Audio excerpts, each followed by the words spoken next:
Good evening. Welcome to tonight's shir. Today is Thursday of Parshas Achrei Kedoshim. Although it's not Motzei Shabbos, I want to share with you a short thing about a story with the Rebbe. And as you may know, every week there's a institution called Vad Hanochas Balahak, Lashon HaKodesh, and they publish sichos, which I've been doing since shortly after Gimel Tammuz, publishing from previous years. And in the last 15 years, they've been also adding an unpublished letter or of the Rebbe or an answer of the Rebbe. So in this week's edition, there's a very short answer of the Rebbe from Dalad Iyar, Tov Shin Mem Aleph. That's 1981. And this is the year where the Rebbe had launched the idea of Tzivis Hashem at the beginning of the year around Rosh Hashanah time, if I remember correctly. And the story here is as a child who was of a family who was visited regularly by Bochrim who went on Mivtzoim. And this child had been injured in an accident. The child had been already registered in Tzivos Hashem and now was in a worrying condition. And the Rebbe answers, Laha'aloisoi bedarga b'tzivos Hashem. V'yes'ala gam bebrios haguf. He should be promoted to a higher rank in Tzivos Hashem. And in this way, he will also be elevated in his physical health. Asker Alatzin. I just find it remarkable that the Rebbe had launched this program, a whole program called Tzivos Hashem with ranks, etc. And then here the Rebbe is using this as a vehicle to bring his bracha to that child to have a refuah shlema. Okay, so the first thing we have on our list today is someone asked me a bit for some clarification. We saw at the beginning of the Farbrengens. So when the Rebbe would come to his place, I remember more on Shabbos, there was the silver cup with a silver tray. There was also a squarish tray, which was piled fairly high with cut up sponge cake, very light sponge cake. There were also serviettes or napkins in American. There was also actually a wristwatch, which was folded, so they can see the strap was folded, and that was sitting on the table. And if they didn't look at the clock at the wall, he would look, and that would keep track of time. Had this wristwatch at the table. I remember once that the watch stopped. It was a winter, and it was from bringing well after sunset. And so then eventually Beryl Unic came over when they finished the Sikh, he said that the watch has stopped. And the Rebbe, dismissive thing, and he wrapped up the Farbrengen within 5 minutes kind of thing. The next week, the Farbrengen went on later, so in case you thought that he'd lost track of time, at any rate. But coming back, so the one who was responsible of preparing the stuff at the table, I believe, was Beryl Unic, and the Rebbe would come to his place and take a serviette, a napkin, and wipe the cup on the inside and the outside. Then he would put it down, and then in the earlier years, Rabbi Mentlik, later after he passed away, Rabbi Unic, would take the cup and fill it with wine and then bring it back slowly to the Rebbe. So what's this business of the Rebbe wiping the cup inside and out?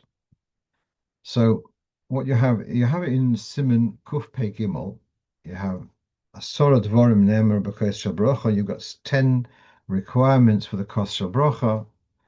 Only 4 of them are really observed nowadays. And one of them is Hadocha or Shtifa, or 2 of them, Hadocha and Shtifa, so rinsing and wiping. And so what you have over here is said that if the cup is already clean and there's no leftovers there, that's okay. And also the Mishnah Berurah talks about wiping it with a cloth, that's fine. Then the Piskei Teshuvos says from the Zohar, and from the Tikkunei Zohar, there's a deeper reason for this rinsing of the cup. Mashma, it should be done, that there it should be rinsing of the cup, even if it's already clean, still to rinse the cup. And if you don't have water available, then do it with a cloth inside and out.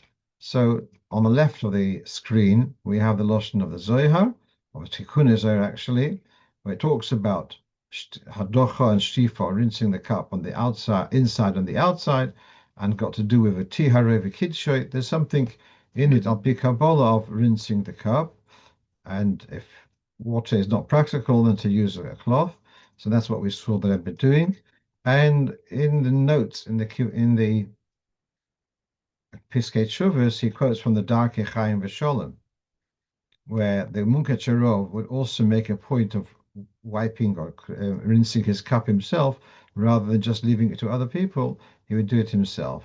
And we do know that the Rebbe had great respect for the Munkach. He once said, "Ich koch sach in the Munkach," and the Munkach being in his uh, quite outstanding in his way of combining halacha and chassidus and Kabbalah, and so the Rebbe saw him as perhaps in a way as a role model, and so we see many of the hanahogas, which are the Sefer Darkei Chaim V'Sholem. It's a sefer dedicated to record and to explain the minhagim of the Munkach. That's the Minchas Elazar, and so it's not surprising that the Rebbe made a point of doing so himself. Okay, let's go on to something which is came up this last week, and I'm going to tell you that this happened in France, not because it did. I don't want you to start probing where it was, etc. And that's why I've covered over any identifying words in the map. So, but I got this call on last Friday, and let's say since it's meant to happen in France, so we're going to say there's a fellow who owns a chateau over here in the south of this lake. And on the north of the lake, he also owns several dwellings, which he rents out to guests. And so it's Friday, and these guests, at this chateau, he has like a shtickle shul, a sefer Torah, etc.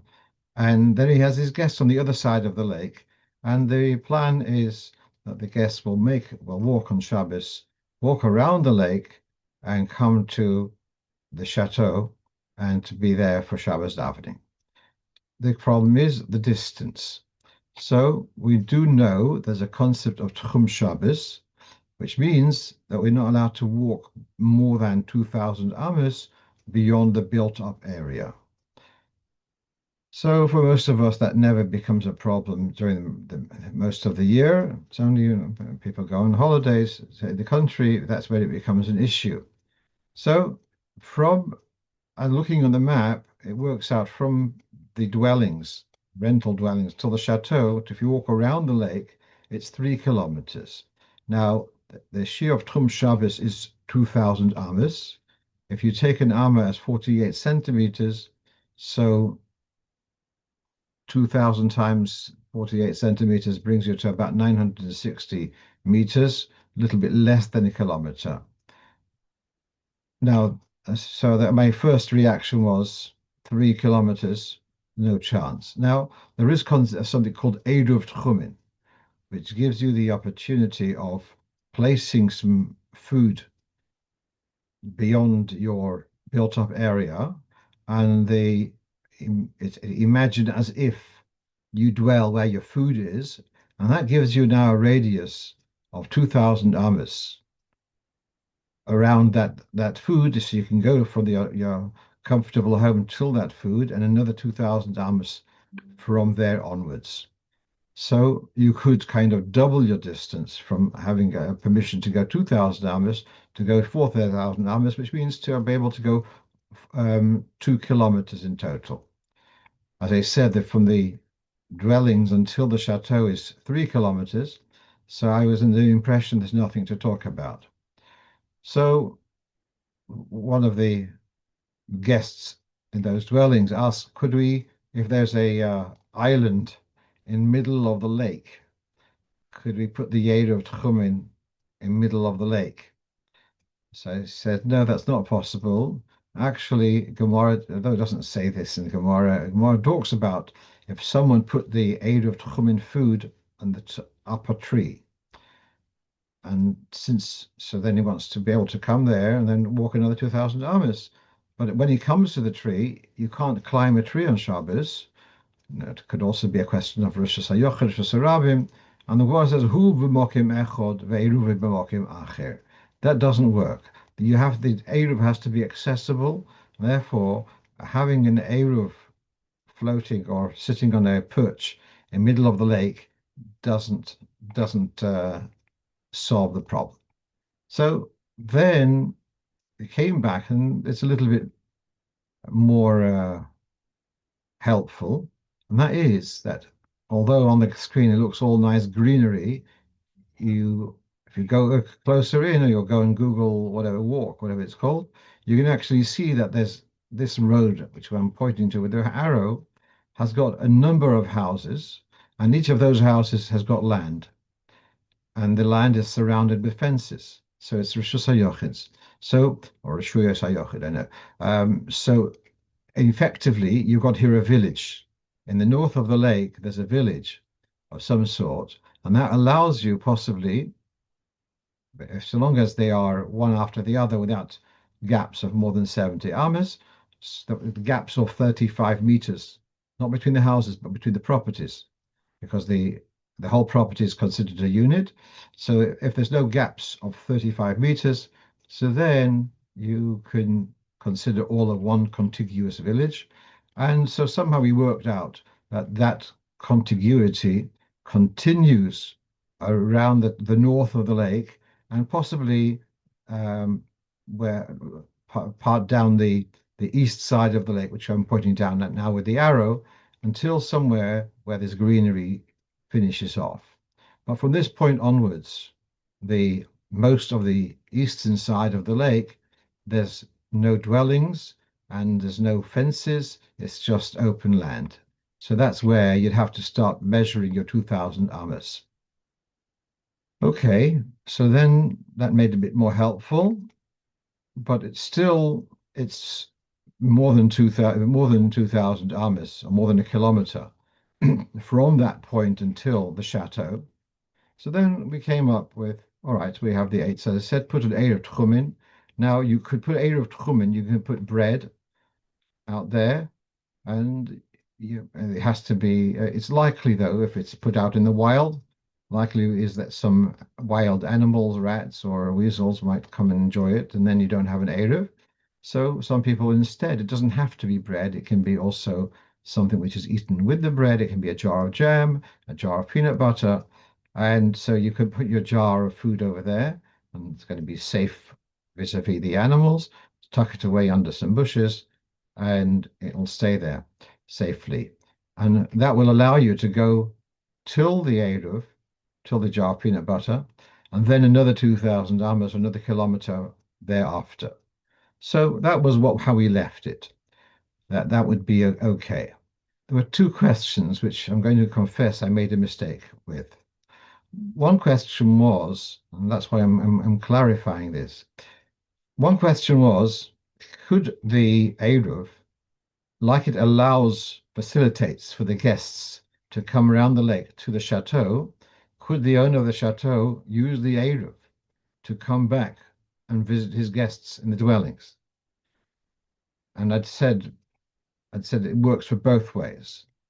It's not exactly correct, and that is that there is a term which I want to use, which is in the Gemara, kol solomidosoi. His measure has run out, and in English I'm going to use his run out of tether. You imagine you have a rope attached to you, and that allows you got 2,000 amas, or just under a kilometer of rope, which is attached to your back. Once you've run out your 960 amas, you can't go another inch. So that's what the Eruv allows you. But you can't go beyond that. So the people of the town or village, they are allowed to go through the entire village then beyond the village till the Eruv, and then they can go from the Eruv another 2,000 amas, which will bring them into the area of the chateau. Mr. Chateau, he's allowed to come to the Eruv and go another 2,000 amas. Well, that will bring him into the village, but not all the way till the dwellings, which he wants to go. He may come to one of the neighbors, but he's running out of tether over there. So just to clarify, the Eruv Tchumen does not join the two villages to become one village. It works to give the individuals, it gives them another 2,000 ams to walk, but that could run out in the middle of anywhere, wherever it is, even if it's the middle of Rosh Hashanah. So therefore, this Eruv Tchumen is useful for the guests, but for Mr. Chateau, it's not going to help him very much. It doesn't allow him to go more than 2,000 amas north of that area. So that was one mistake. I said it works both ways, which Lemaise it doesn't work both ways, given the current circumstances. The second point, which I also made a mistake, was I was asked if from the Eruv, let's say the chateau has got very expansive grounds. Coming with the benefit of the Eruv Tchumen, you get into the grounds of the chateau, but it's going to be to get to the actual mansion in the actual chateau, it's going to be more than 2,000 amas from the Eruv. So I had in haste said that in Eruvin the rule is that an enclosed area is counted like Dalad Amas. So therefore, I assumed that if you can come from the Eruv Tchumen into the grounds of the chateau, the entire enclosure is counted like Dalad Amas, and that was wrong. I'm going to show you where I'm coming from, and that's why I'm sharing it with you. That we have here, actually one of the very helpful sporim in Hilchos Eruvin, both Eruv Chatzeris and Eruv Tchumen, is a sefer called Nesivas Shabbos, where he writes, if you 2,000 amas run out in the middle of a town, or even in the middle of an enclosure, you cannot go any further. And then he adds on, it could be even inside a building. You wouldn't be allowed to go further within that building. And this is from the Alter Rebbe's Shulchan Aruch, case of a person who had gone beyond the 2,000 amas. He goes to, he's now in another city. He's now got movement only to Al Amas. Even if he is now in a area which has got a fence around it, even in a chutz or even in a bayis, you only have your Dal Damas. And we do not use the principle that the entire enclosure is like Dal Damas. Hoil v'leishovas beyavim mechitzas elu. That doesn't apply because you didn't begin your Shabbos in that enclosure. So yes, if you began Shabbos in a particular place, that entire enclosure is considered like Dal Damas. That's true. But here, that they had been, the onset of Shabbos, they had been either in their dwellings, or you want to say at the point of the Eruv Tchumen, but they were not in the grounds of the chateau, and therefore the grounds of the chateau are not counted as Dal Damas. Let me just digress. You may remember I've told the story perhaps more than once about a fellow who arrives to his daughter and son-in-law on Erev Yom Tov, and at the airport they say, "I'm sorry, your suitcase is not in the flight. It's going to come tomorrow, and we will deliver it to your address." And he has in there his kapota, he has his esrog, he has his medicine. That was the story, and I got the call in Erev Yom Tov. So now the company, the airline, their representative brings the valise on Yom Tov, Now, are they allowed to? Is the owner of the kapota? Is he allowed to? The father-in-law is he allowed to wear it on Yom Tov? So he is allowed to wear it within the enclosure, within the house of his daughter and son-in-law, and the whole that whole house and grounds, the sukkah, etc., is all dal damas. You can take his estrich to the sukkah. That's fine. He says not to go take it beyond dal damas in the strict sense of 6 feet. In the entire enclosure, yes. But he wouldn't be able to take his estrich to shul because it's taking it beyond the dal damas. Something which came from beyond the Tchum Shabbos is grounded to within dal damas. So yes, there is this principle that the entire enclosure is like dal damas. True, but that's only the enclosure where you were at the onset of Shabbos.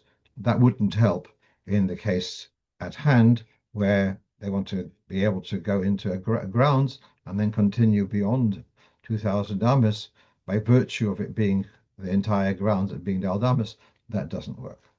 Right. We're going to move on to the next question. And it was put to me the following, that over Yom Tov, the lights went out in a Chabad house, let's say, and lots of guests. Are you allowed to ask a goy to switch on the lights? So I responded that in Yom Tov that is okay, because switching on a light on Yom Tov, like striking a match on Yom Tov, is an Isur Rabbanon.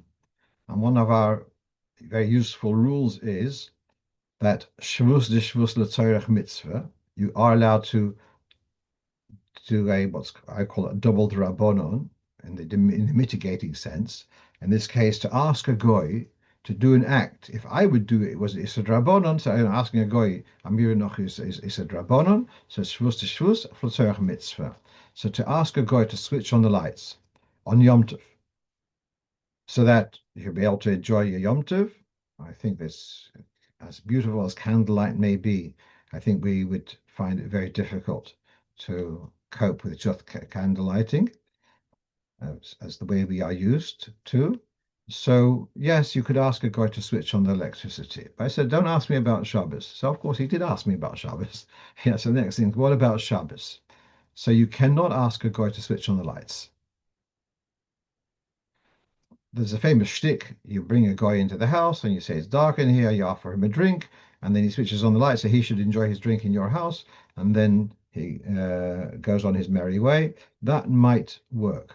But to ask a guy to switch on the lights, even for many guests, that's not going to help. He started asking me about where perhaps we should say that the electric lights is Rabbanon. I really wasn't keen to take that route. We generally look at electricity, switching on electricity, we treat it as a seminar Torah. So I didn't want to explore the route of saying that LEDs, etc. But let's come back to another question which he asked.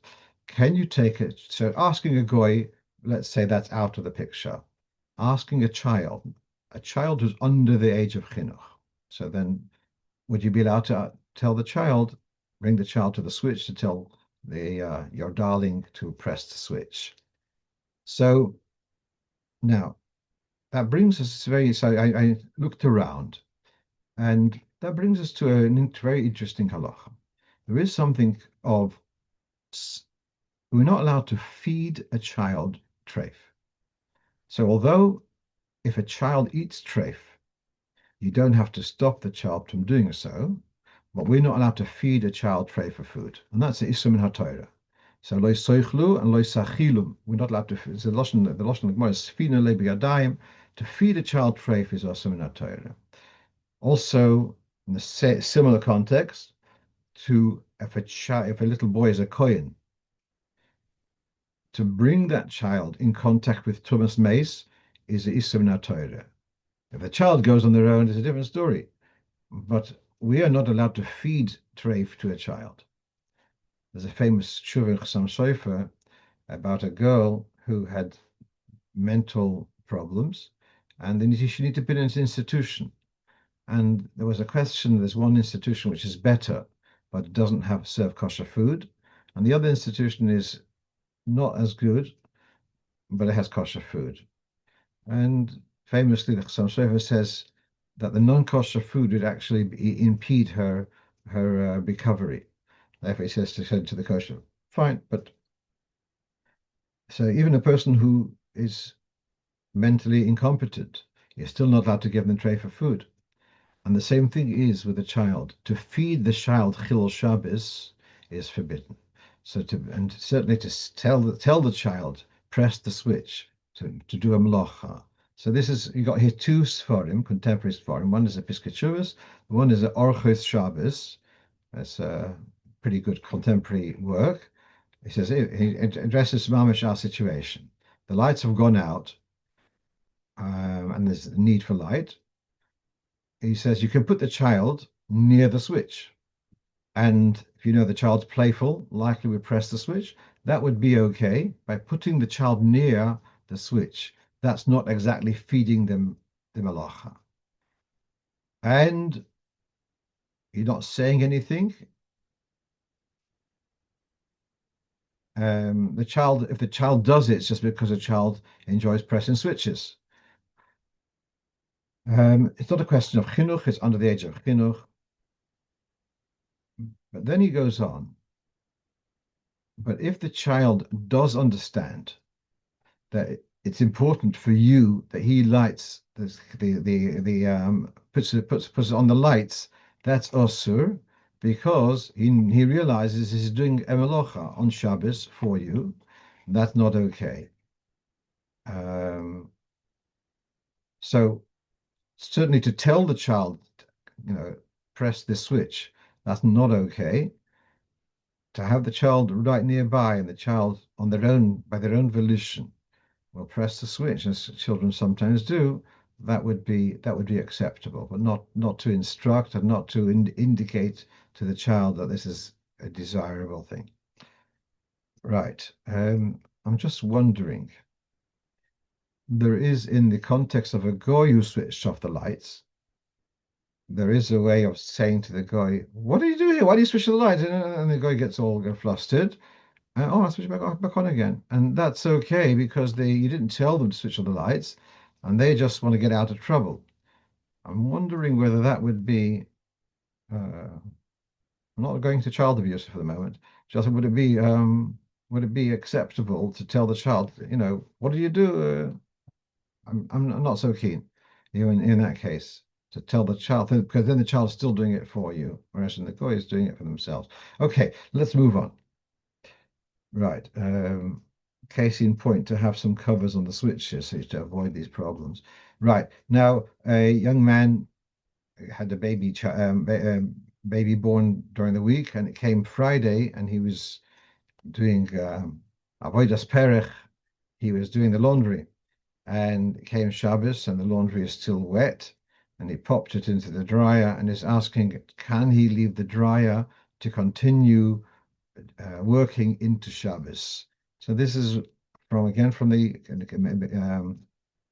Piskei Teshuvos, and he says if you have a washing machine, a dryer, dishwasher, computer, printer, other electronic items which are noisy or very visible, one shouldn't allow them to continue functioning into Shabbos. So if you need to print off 300 pages to set your printer in motion, and you just go into Shabbos whilst the printer is printing, you're saying that's not okay. The kind of thing which is normally associated with being done, you do it, and it happens right away. So then I guess that's a problem of Marasa Ayin. There is a Lashon in the Gemara about a mill continuing to work, a mill grinding grain. Av Shomilsa, it creates a noise, and people think that you are milling flour on Shabbos. So this is the basis of this, that also a noisy piece of equipment, which is to work into Shabbos, is something which shouldn't be done. And he says, unless there's a hefset merubah. Right. Then let's go on to the next point, and that is someone asked me this past week about when you say Shema, and we customarily cover our eyes, do you cover your eyes also for the second pasuk of Baruch Shem? So What he told me is that a person I had heard a story about a young boy by the name of Kanikov, forgotten the first name, who had gone in with his parents into Yechidus as a child, and the Rebbe asked him to say Shema, which he did. He lifted his hand, covered his eyes, and he said Shema and Baruch Shem with his hands on his over his eyes. And the Rebbe commented that for Baruch Shem, it's not necessary to have your eyes covered. Fine. Now, the reason why we cover our eyes is to have greater focus, not to be distracted. And in the Kisvi Arizal, in Shar HaKavonos, he does say to have your eyes covered until you've finished the second pasuk of Baruch Shem. What you have on the screen is from Reb Chaim Noah in the Ksas HaShulchan in the back of volume Aleph. So he writes, despite that which is written in Shar HaKavonos, I haven't seen this to be the practice of people covering their eyes also for Baruch Shem. So, and that is indeed, and that corroborates this the story, that generally we're not particular to keep our eyes covered for Baruch Shem. And he suggests a svara v'ulai lefishim arichin be'izbeinus ben shema leBaruch Shem, that people think long about the significance of Yichud Hashem in the word Echod, and because of that, they do not keep their eyes covered for Baruch Shem. That's his suggestion. I don't know how widespread that problem is, halavai, but that indeed seems to be the minhag, that we're not particular to cover our eyes also for the next phrase of Baruch Shem. So the next thing brings us to, I was in New York, and someone meets me in Shul on Empire Shtival and says about I'd written the Kitzur Shulchan Aruch, so which I worked on collating, copying out the Minhagei Chabad. So we've got this, Baruch Hashem, it's been reprinted in all. There's been 5 printings of the Sefer, which I'm sure they're not printing them to keep them in storage. So Baruch Hashem, yeah. So and by Baruch She'omar, it's customary to take the tzitzis, to hold the 2 front tzitzis for Baruch She'omar. And I'd written there to hold them in the left hand. And it was a straight quote from Sefer HaMinhagim. However, the Rebbe was not knowing that way. And what you have on the screen is from a recently published volume called Halichos Menachem. And it says that the Rebbe would hold his tzitzis in his right hand. And in the notes, they quote from various sources. They say for Or Tzadikim from Menachem Reb Pofres, writes to hold it in your right hand, quotes also from Rabbi Yaakov Emden, and so on. Now, in contrast to Shema, where we hold our tzitzis indeed in the left hand, well, that's because you need to have your right hand to cover your eyes, and therefore you hold the tzitzis in your left hand. But when it comes to Baruch Shema, that doesn't, that's not an issue, and therefore one should be holding them in the right hand. So this is an interesting thing. And in the Sefer Minhagim, this line does not have a source where the authors, Rabbi Grona, Rabbi Greenglass, Aleim Shalom, doesn't say where they got it from, but it's interesting that we saw that this has been testified that the Rebbe was particular to hold it in the right hand, and yours truly will have to go through some retraining to start holding the tzitzis for Baruch She'omar in my right hand. I'm not used to it. I did mention at a shir yesterday. I gave a shir in the Koilel Iyun Tefillah, talked about the touching the tefillin by Yotzer Eir of Eirech Heshech. The shir was in the Brach of Yotzer Eir, Bechas Krishma. I may have mentioned this in the shir before, how there is a Kabbalah idea that we've got 4 rungs of davening, like the ladder in the dream of Yaakov. So we have the first rung is Olam HaAsiyah, and that's from the beginning of Rochus perhaps, but until Haidu. Then Psukkah Zimra is corresponding to Olam HaYetzirah, Birchas Krishma and Shema corresponding to Olam HaBriya, and Shmoneh Esrei corresponding to Olam HaAtzilus, and how we have an act which is associated with each of these rungs. So we have an act of mitzvah, Netilas Yadayim, at the beginning of Olam HaAsiyah. At the beginning of Olam HaYetzirah, we have the act of picking the tzitzis up. That's why we hold the tzitzis for Shoma. Then we have at the beginning of Virchas Krishma, as we touch the tefillin by Yetzer that's the act of mitzvah associated with going to Olam HaBriyah, and some Kabbalah say to touch the Shal Rosh. Some say Kabbalah, we don't do this. We touch by Yetzer the hand tefillin and the head tefillin.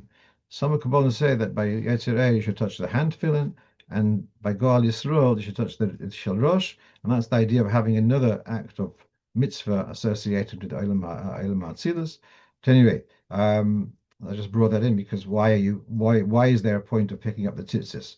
Dafka by Baruch She'omar. So that's the explanation. Why Dafka two tzitzis? The Alter Rebbe brings in Simchov Dalet that each of the tzitzis is eight strands and 5 knots, which is 13, and 13 and 13 equals 26, and that corresponds to Shem Havaya. So that's the reason for having Dafka two tzitzis at Baruch She'omar. Why Dafka you mentioned have to have a remes to Shem Havai at this point? That I'll have to leave for another time because I didn't research that now. I'm going to go on to the next point, and that is one of our regular listeners asked about pouring from a kettle onto using your kettle to pour on milchiks and fleischiks. Does the kettle become treifed up by using it for pouring on fleischiks and milchiks? So I was traveling and I looked up, there's a contemporary sefer called Sefer HaKashrus. And he talks about a mecham v'kumkum, which is a modern word for a kettle. It's not recommended to pour with the same kettle directly on meaty or milky, kiluach sheina mafsid, which means an uninterrupted pour. Now in his notes he goes on and he says, I mean, if you have, let's say, a fleishika soup, which is steaming, or he also says about a frozen chicken to make it, how do you say, what's the opposite of to melt or to defrost? He Before. says, before, thank you. Then he goes into an interesting note, which I want to share with you, the concept of nitzuk. So you have nitzuk means the jet stream. And he quotes here from Minchas Yitzchak, this is something which may be of interest. To pour wine, kosher wine, into non-kosher wine. Let's say you've got a non-mevushal wine, and you have a goy sitting at your table, and he had some wine, and now you want to pour from your bottle, and there'll be a direct pour from your bottle of kosher wine, and there's going to be a connection with the wine in his glass, which is also that's not allowed. In Shulchan Aruch it says that nitzuk chibur, as far as goyish wine, that connection is a problem. So now, does that mean that that's a problem with fleischliks and milchiks? So Minchas Yitzchak says no, it's not the same, because when it comes to wine, there is an issue of touching. It doesn't mean that there's a taste being communicated upstream from the glass up into the bottle, but there is a contact.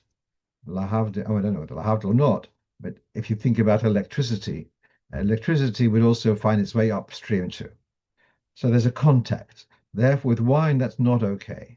But when it comes to treif, kosher, it's more got to do with taste. And the nitzuk, the stream, does not communicate taste upstream. So he's saying it's not such a problem.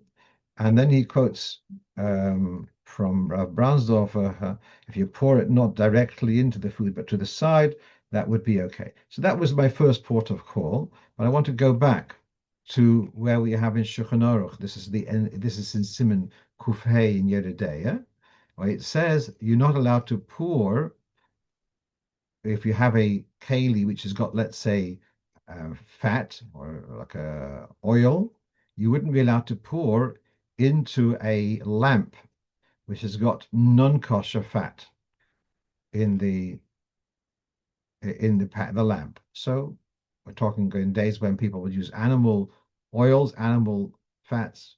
And so you've got a candle burning, and it's tallow, it's animal fat, so it's treif. To pour kosher schmaltz oil directly into the fat, which is treif, so it's lachatchila, you should not do so. Not to pour from kosher into treif directly, but yevad, it's not a problem.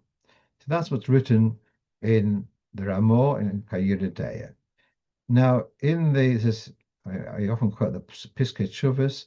There's a parallel Sefer Yeridea called Psokim Teshuvos, and he talks about this.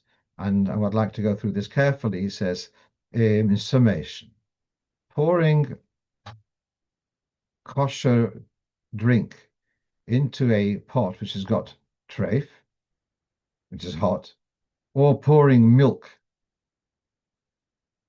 into hot meat. So he says the following: if steam goes up from the lower to the upper, so you're pouring, so then that would make the upper osir. So if you would be pouring from a kosher kettle into a non-kosher soup, and the steam coming up, that would make your kettle osir.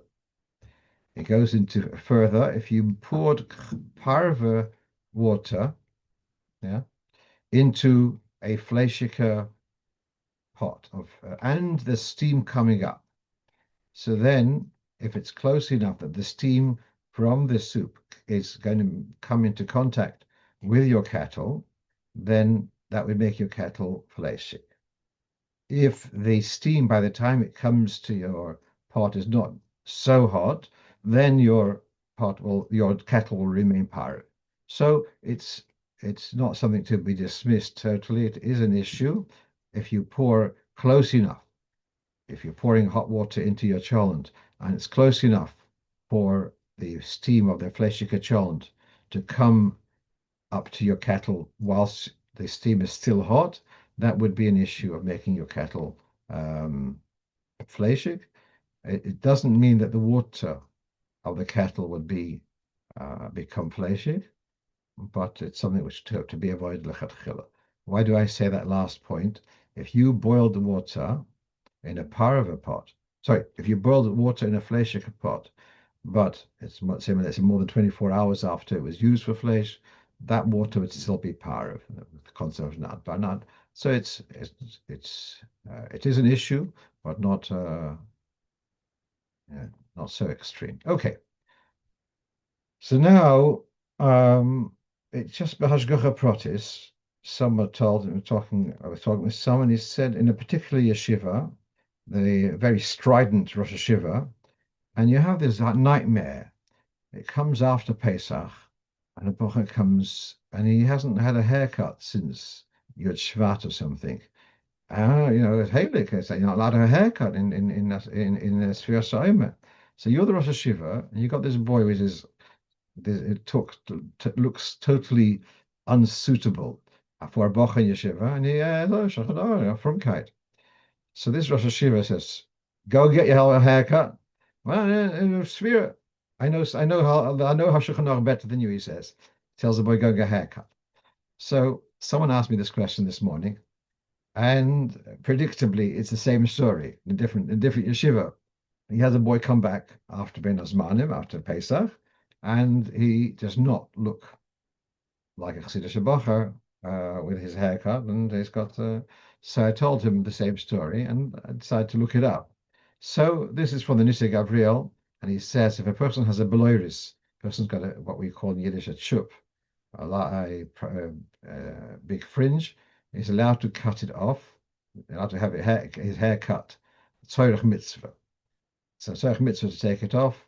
Now, interesting, this week I had two other questions. I'll come back to this in a moment. One was, never had this before, a young lady's going out for a shidduch, and normally she wears her hair in a ponytail, And for a shidduch, it looks like the minhag is that you have to wear it without a ponytail. And for this, her hair is a bit too long, so she wanted to have her hair cut for shidduch. So I looked into it and said, yes, it's okay. Um, and then, which obviously he does mention this in Nita Gabriel. The other one was actually a fellow who's unfortunately in prison, and he is going to face the court. And he was asking, could he have a haircut before he goes to court? That he should look more respectable. And I said that that is okay, although I'm not so sure, but I felt it is okay in the circumstances. If a person comes out of prison, Cholamoyed, he's allowed to have a haircut. So if you're allowed to have a haircut once you were released, so in order to facilitate your release, I felt it was also okay. But I'm not saying this is a hero rabbim because the rabbim tell them keep out of prison.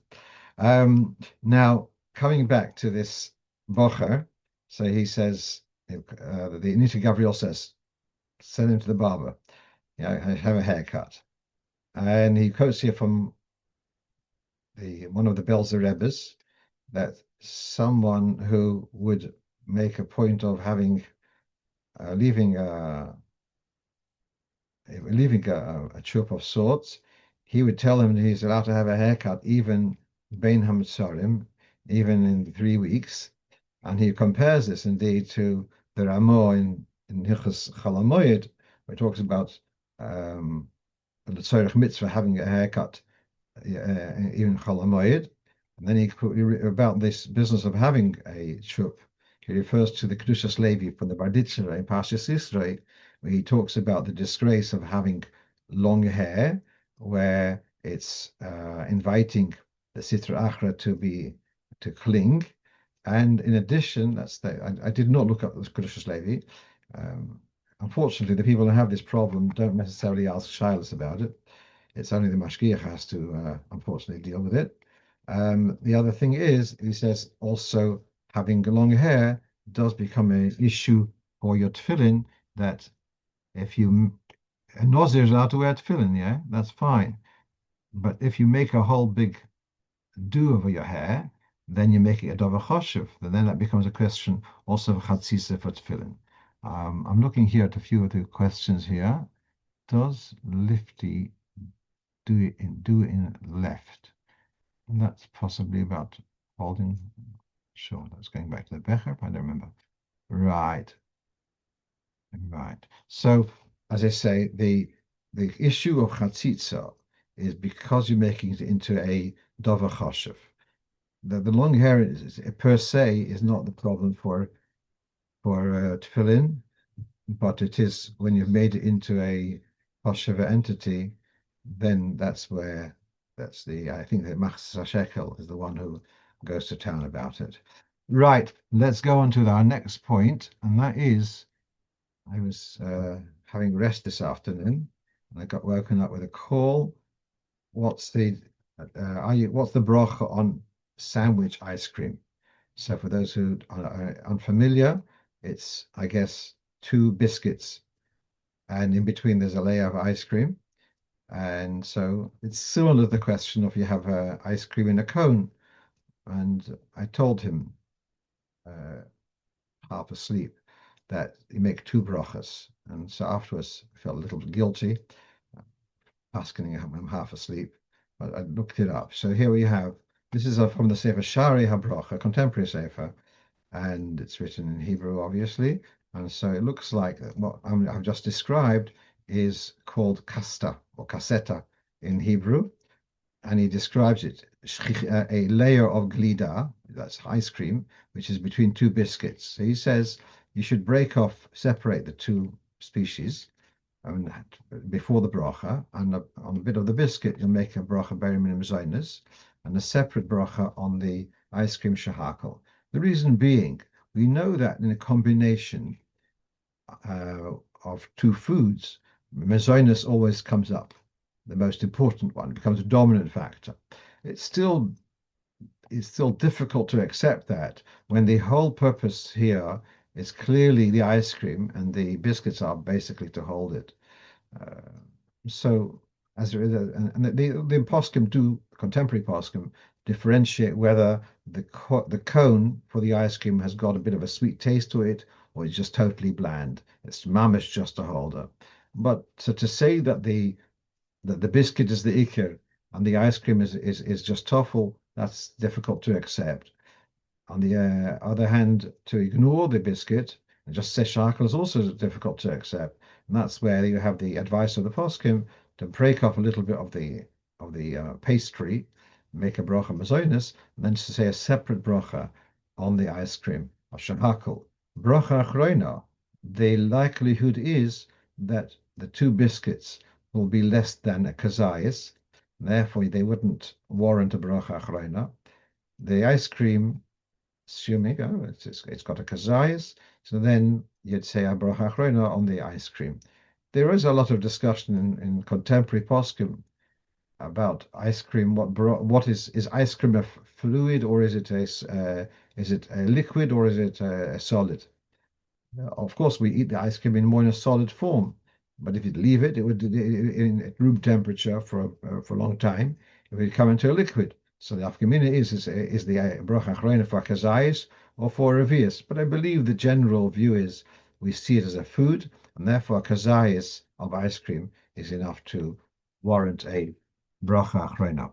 Let's move on, and here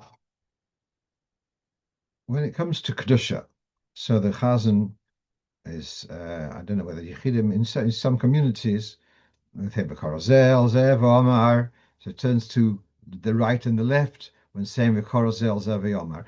That is not the Minhag Chabad. The Chazan turns to just say straight. There are other things for Birchas Kohanim, etc., where we do have an end of Kaddish, I say Shalom Remo, but Korzel Zev Omar, we don't have this minhag of turning from side to side.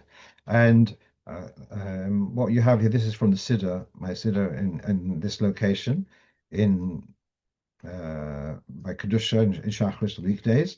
And there's a quote here from the Abu Darham, who is, I've mentioned many times, a pioneering work of Bir Tefillah. And he says, "Ve'einon tzrichim lohosef pneim l'chol tzad, sheyesh lehem panim l'chol tzad."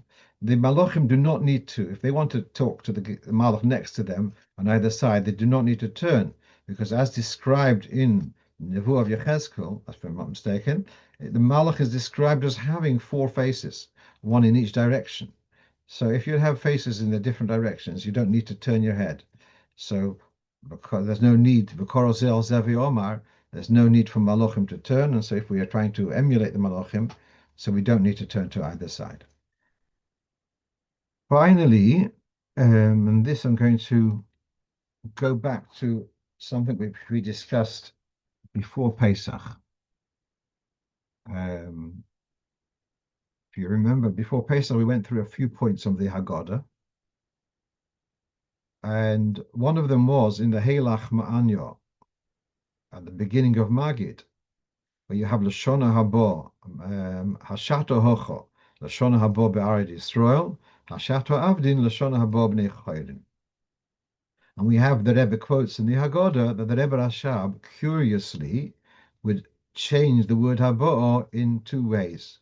In other words, the first time he would say Lashona Habo, Mil-El, on the second last syllable, and in the second one, he would say Haba'o, the stress on the last syllable, which means in Dikduk, which means that the one was, as I illustrated, we are the year Tov Shim Pei Vov. So Shona Haba'o, this year which has already come, we are at Yisrael, we should be in Eretz Yisrael. And the second one, Shona Haba'o, which means Tov Shim Pei Zayin, B'nei Choyrin, we should be free men. And I was asking what's the reason for that change? Why, when it comes to Ba'arad Yisrael, is there the pressure? It should be this year, which I understand fully. Why, when it comes to B'nei Choyrin, could it wait for next year? That was my question. And my suggestion was that the Rebbe Rashab was looking to the Shona Bo B'nei Choyrin, Avdin B'nei Choyrin, more in Avodas Hashem. There's a time of Avodah, and there's a time of B'nei Choyrin, and there's a time, the earlier period of Mesa Mashiach is the time of Avodah, and the later phase of Mesa Mashiach is a time of no pressure, just schar, and that's the B'nai Chayrin. That was my suggestion. But I did not know, and I met someone whilst I was in Chicago, actually. He said he'd written about this, and he brought to my attention his article that this is actually in the Rebbe's Rishimis. And we have many, many of these anecdotes in the Hayoim Yoim and in the Haggadah for that matter, which they're to be found in the Rebbe's Rishimis, which the Rebbe had written during the times he had spent with the Frierdiker Rebbe, put things on record. So here we have from the Rebbe's Rishimis. Admonish Moseiden, Hoya Tomid Oimer, Lashon Habo'o, Ha'alif Mil El. The first one was Habo'o, Ha'beis Milra. The second one was Habo'o in Milra. Pa'am Achas Sho'aloi. One time, this is the Frierdiker Rebbe telling the Rebbe, one time I asked my father, what's the reason for the change? Anahu bechiyuch. He answered me, smiling. West älter werden, west klüger werden, west verstehen.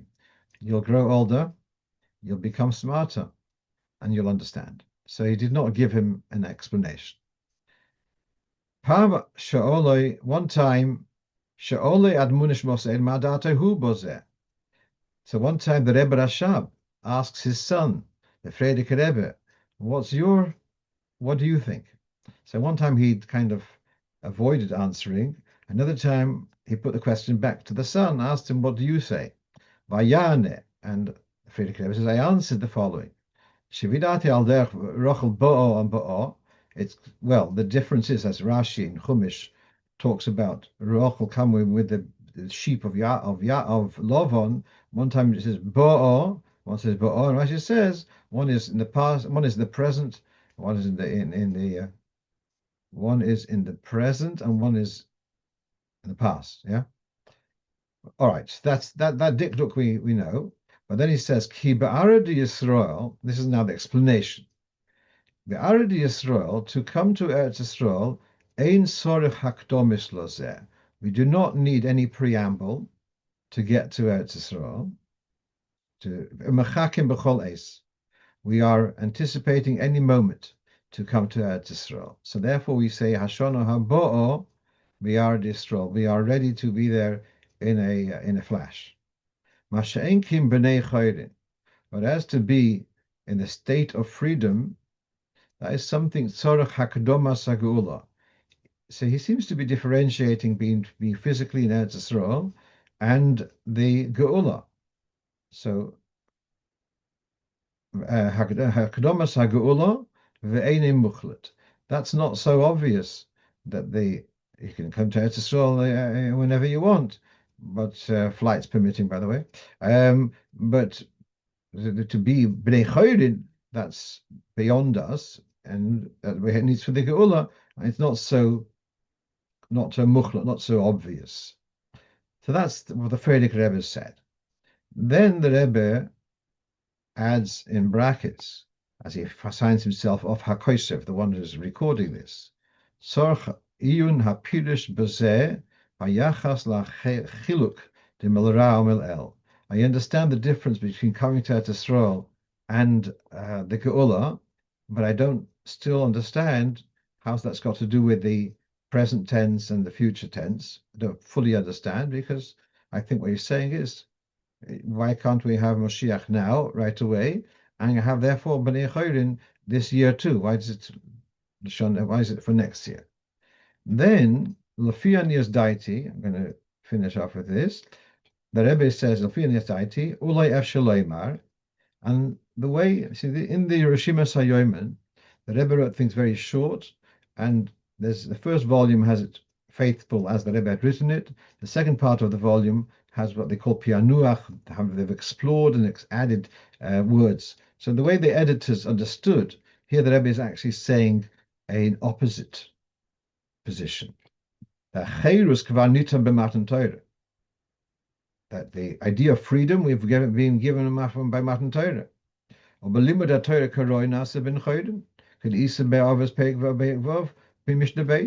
idea of Bnei Chayr that we have already from Matan Torah already. Whereas to come into Eretz Yisrael, we need to have the Geula, rather than what the Frierdiker Rebbe is saying, that to come to Eretz Yisrael doesn't depend on the Geula. The Rebbe is saying, on the contrary, to come to Eretz Yisrael, as it should be, we do need to have the Geula, but that seems to be, doesn't seem to fit at all with the difference between Tafshin Pei Vav and Tafshin Pei Zayin, saying from Shana Bo Ba'ar Yisrael, we need the Geula, and Bnei Chorin we have already. So it doesn't seem to fit with the explanation of the present and future tense.